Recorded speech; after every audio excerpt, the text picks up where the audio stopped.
I wasn't just the SWAT in the class. I was the person who would say that person is copying notes from the other person. I was the tattletale in the class, like getting people into trouble. Because even then I hated cheating, because there I was, I wanted to be first in the class, and I've done all the work. And then there's some people who are copying notes and saying, why should they get away with it? And so I'd raise up my hand. I remember there was this extraordinary day. I was in, I must have been about 14 or 15. And I said, he's cheating. I stood up in the middle of the exam and I stood up and said, he's cheating. He's the one that's doing it. And that boy ended up getting expelled. And I didn't get praised for it.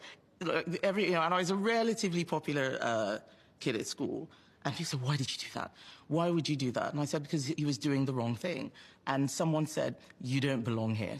That you don't know how to behave, you don't belong here. And I've heard that all my life. You don't follow the rules, you don't do what you're supposed to, you're always sticking your head above the parapet, you're too direct, you tell the truth when you don't need to tell the truth, when you should pipe down. And I didn't belong there. Hang on a second.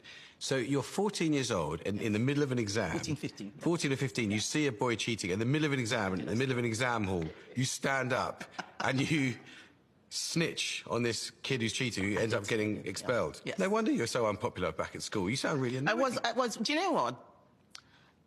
The people who did that sort of thing hated it, but someone did say to me... It was the right thing to do. Yeah, that you were the only person who'd ever have the guts to do that.